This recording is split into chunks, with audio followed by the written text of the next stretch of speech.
สบายดีสบายดีแม่ตุ้ยมาแพ็กสบู่เฮ็ดสบู่ฮักกันแล้วช่วงนี้บิดเด้อบ่มีเวลาเฮ็ดวิดีโอลงเพราะว่าค่าเฮ็ดสบู่ส่งลูกค้าแม่ตุ้ยเฮ็ดสบู่มะเขาสบู่น้ำผึ้งมะนาวแล้วก็ว่านเฮ็ดได้หลายเติบเนาะส่งลูกค้ามันมีนมแบ่แล้วสบู่มันก็โอ้ยหนาวตุ่มผ้าก่อนเอาแพ็กสบู่เด้อมาเป็นกำลังใจให้แม่ตุ้ยเด้สิส่งลูกค้ามื้ออื่นเด้หน้าตาสบู่แม่ตุ้ยสบู่มะเขา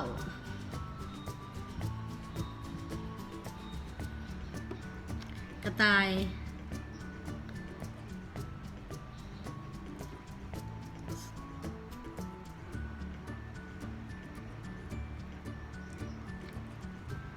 อันนี้มันสบู่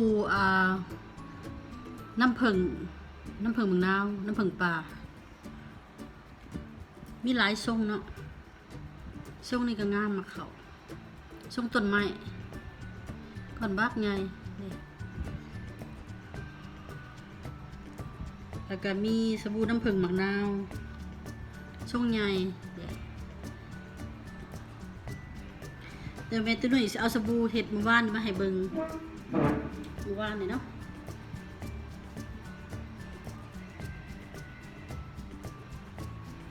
เห็ดมื้อวานนี่อันนี้สบู่น้ำนมแบ่อันนี้สบู่หวานห้างเขผลิตภัณฑ์แม่ตุ้ยเฮ็ดเองเด้อเป็นผลิตภัณฑ์ของคนลาวส่งลูกค้ามื้ออื่นขอโทษเด้อทุกคนบ่มีเวลาเฮ็ดวิดีโอลงช่วงนี้ค่าเฮ็ดสบู่ส่งลูกค้าคิดฮอดเบิดทุกคนเด้อสบายดีเบิดทุกคน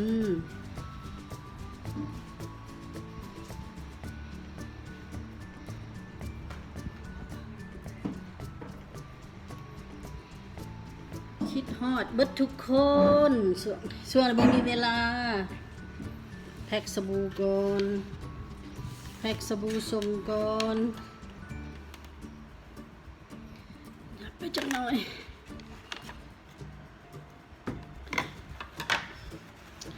สบู่หอมกระต่ายยังบ่ได้แพ็ก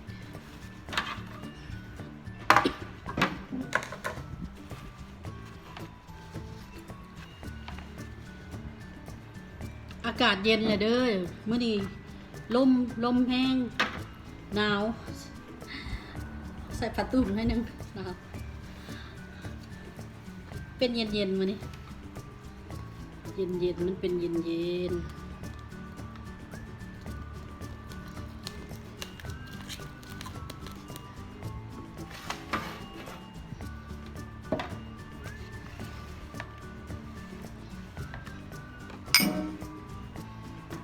จะแพ็กสบู่นี่ซะนะ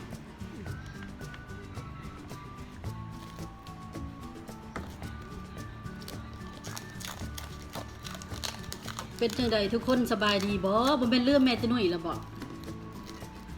เรื่องแม่ตุ้ยแล้วบ่แม่ตุ้ยก็มอแต่ยุ่งบ่ได้เฮ็ดฮอดวิดีโอทุกคนมันลืมแม่ตุ้ยแล้วบ่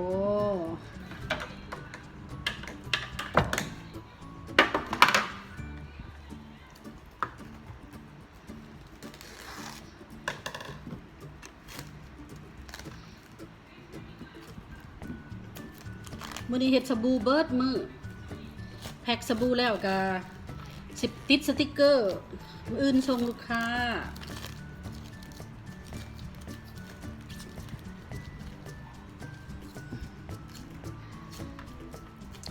แล้วไปก่อนหนึ่งแล้วแพ็คเรียบร้อยกันฝุ่นแพ็คเรียบร้อยเด้แล้วไปก่อนหนึ่งแล้ว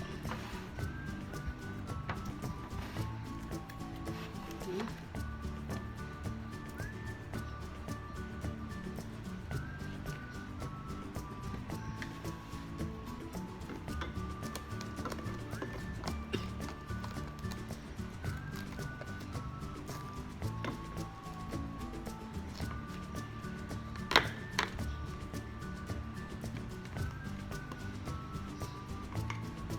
อยู่ทั้งหลังหันเป็นสบู่แม่ตุ้ยเฮ็ดเองหมดเด้อบังบ่นี่เอ้าผลิตภัณฑ์แม่ตุ้ยเฮ็ดเอง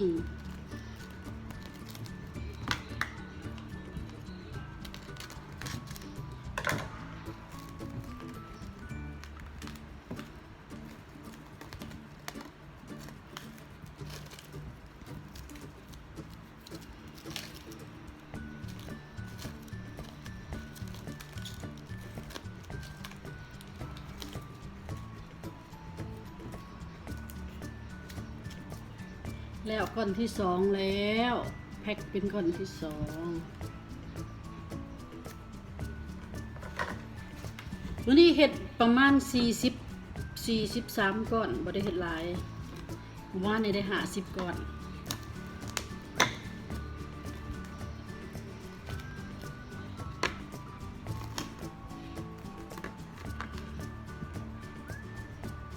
ห่อส่งดอกไม้มาแม่ตุ้ยก็คิดฮอดทุกคนเด้อมาแพ็กสบู่กับมาเห็ดวิดีโอลงเพราะว่าช่วงนี้บ่สู่มีวิดีโอลงน้ำเพิ่นเนาะค่าเห็ดสบู่กับมาแพ็กสบู่มานั่งเยี่ยมยามถามข่าวทุกคนเด้อแม่ใหญ่ผ้าสบายดีบ่แม่หวานสบายดีบ่แม่หวานไลฟ์สดบ่มื้อนี้ฮอดบ่ได้ไปเบิ่งแม่หวานไลฟ์สดซ้ำมีแต่ไปเบิ่งย้อนหลังให้กำลังใจเนาะ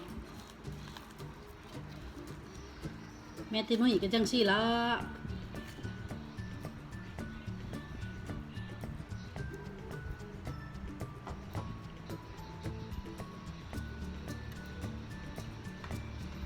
แม่ตุ้ยนุ้ยก็ค่าเฮ็ดแต่สบู่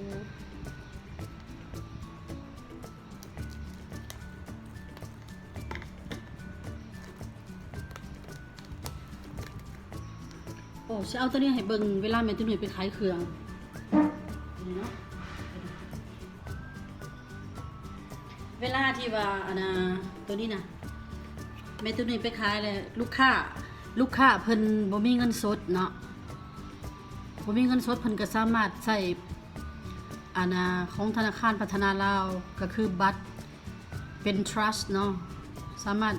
สแกนเอาบาร์โค้ดนี่ก็จ่ายเงินให้แม่ตุ้ยเลยธนาคารการค้าแม่ตุ้ยกำลังประกอบเอกสารสิไปยืนอยู่ซุมื้อนี่สบายเนาะบ่มีเงินสดก็จ่ายทางนี้โลดซ้ำว่าสิซื้อจักก่อนเนาะ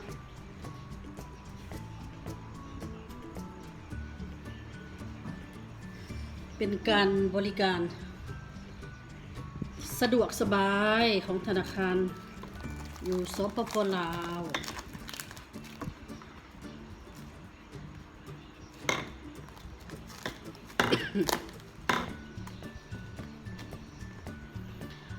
อันสบู่น้ำผึ้งบางนาวนี่มีตะแพง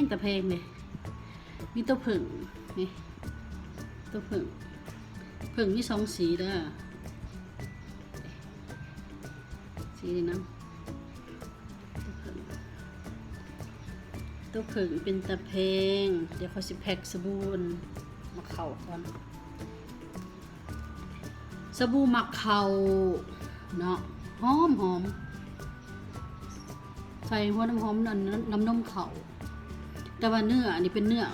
สีของมะเข่าเลยเพราะมะเข่าปลูกเองอยู่บ้านมะเข่าสีงามกันแดดได้สบู่ดี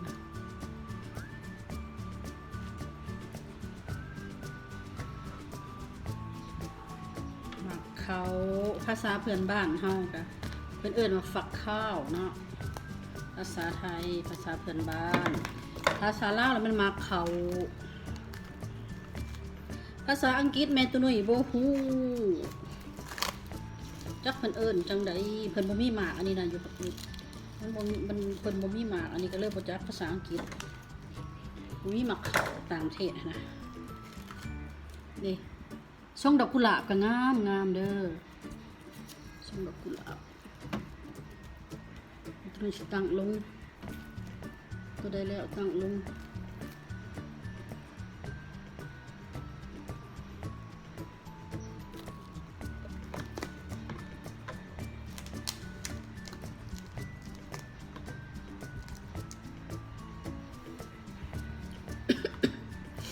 อากาศหนาวเลยเป็นไออยู่นอกตอนเช้านี่เย็นมีลมเลยมีลม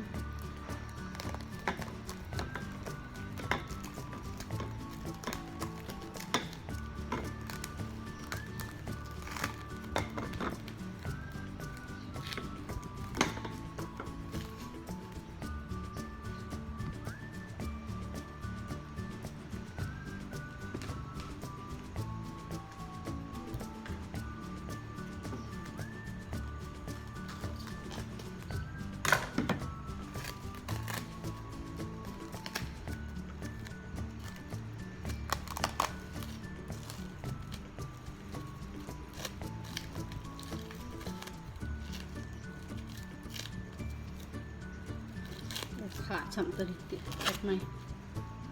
ขาดซ้ำ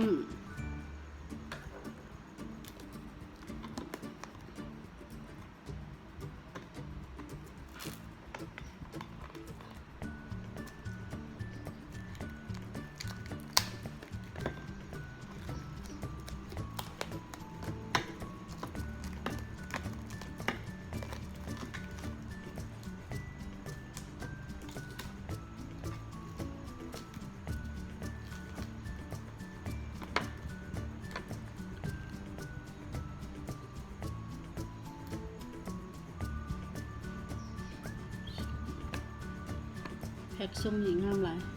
ทรงนี่งามทรงดอกไม้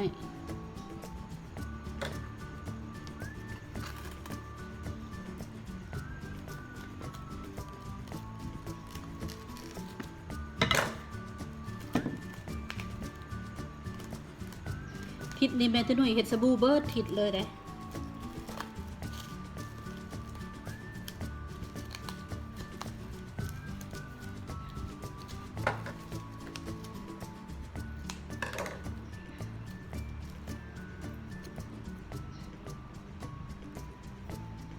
หอม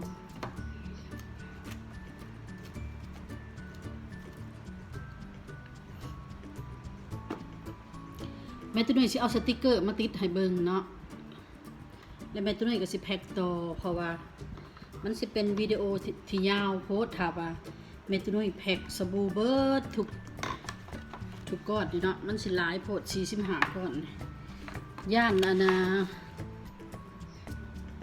ทุกคนสินี้ปะเป็นตุ้ยนุ่ยล่ะจะมาเอาลงให้เบิ่งพอหอมปากหอมคอ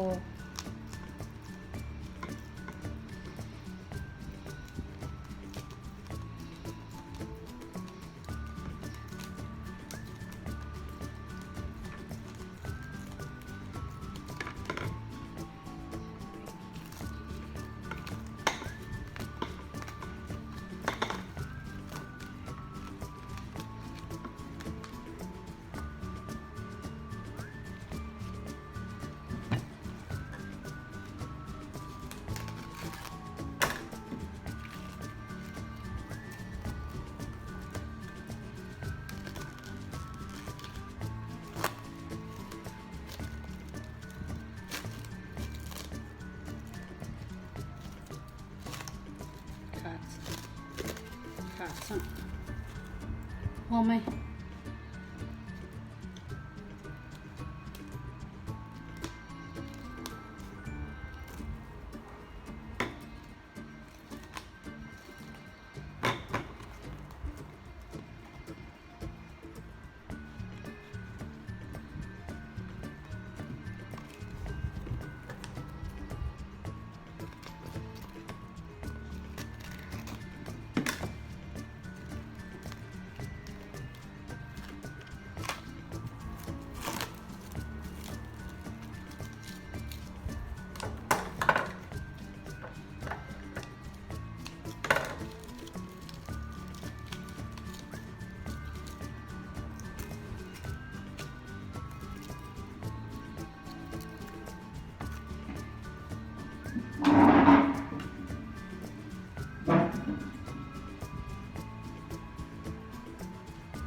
สติกเกอร์แม่ตุ้ยนุ้ย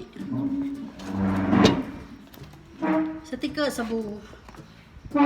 ติดสติกเกอร์ก่อน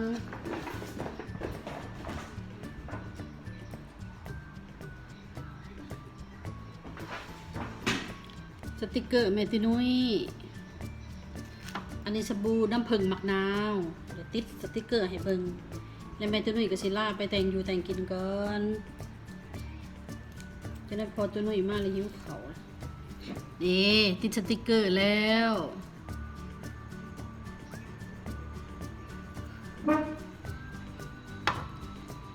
แต่ละมือแม่ตุ้ยนุ้ยก็อยู่จังซี่แหละเฮ็ดสบู่ขาย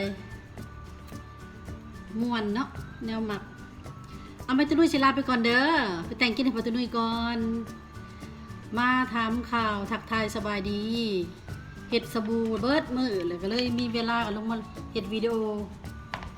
มาทักทายสบายดีเบิดทุกคนคิดฮอดเด้อขอให้ทุกคนมีสุขภาพแข็งแรงร่ำรวยสุขกายสุขใจลาไปก่อนสบายดี